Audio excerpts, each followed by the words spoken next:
Pay attention to him. That's really it. I think he deserves the attention.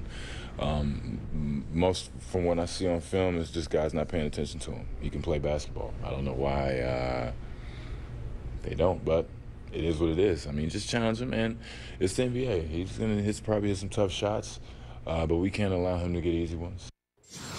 Okay, Chris Bosh, is it that easy to defend Kristaps Porzingis? I don't know. He's been awesome lately. Knicks taking on the Miami Heat. You know, Porzingis, he's found his offensive game, but still a work in progress on the defensive end of things. Yeah, he's trying to give help defense, but he completely turns his back on his man. Luol Deng slips baseline, gets the dunk behind him. Typical rookie defensive mistake.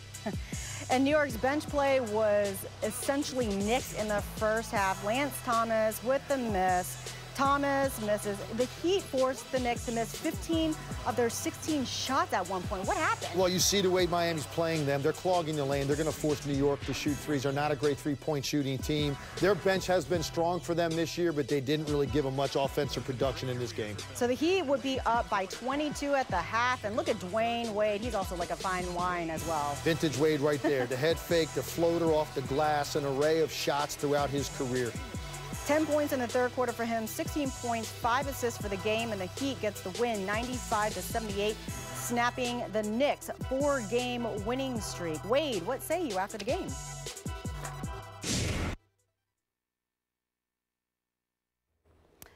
Apparently not much. He was speechless, but it was a good win for them, wasn't it? Let his performance speak for itself. I know. He's like, you know what? Drop the mic. I'm going to let it speak for itself. So listen, the Miami Heat, they lost obviously one of the best players from last season, LeBron James. But heading in, this was one of the most talented rosters in the league. I know you had them near the top of the Eastern Conference. So where are the Heat in terms of meeting your expectations? I think they're where I thought they would be. I said they'd be a top 3 team in the Eastern Conference. A lot of that is predicated on health because they do have veterans in that starting lineup. But I think they have the best, second most talented starting 5 in the Eastern Conference. When you look at Dragic and Wade, Deng, Whiteside, and Bosh, I mean, that's as good as it gets outside of Cleveland.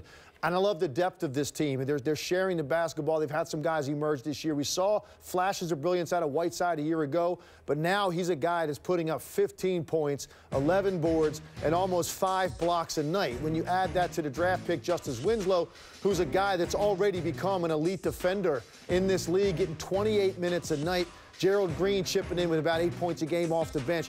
They have more athleticism, more youth, and more guys to help shoulder their burden offensively. So I think this is a team right now find themselves in second place in the East. It's not going to shock me one bit if they stay there. This isn't going to be a 60-win team. They don't have to do that at this stage at some of these guys' careers. They're not going to keep their foot on the gas all year, but I do think this is a team that is going to be playing at home in the first round of the playoffs. And you look at how quickly they rebuilt a team now, and to think they can win a title again or at least contend after losing the best player in the game and going to the finals for 4 straight years. A remarkable job by their front office in building a team that can stay strong even after the best player in the league leaves. So give them a lot of credit. But I think they're for real. And Dragic really hasn't gotten going yet. When he starts to find his rhythm, they're going to be very dangerous. Are we going to see them in the Eastern Conference Finals? Very potentially could. I think them and Chicago right now, the 2 teams you'd have to look at and say one of those 2 teams has the best shot to play Cleveland.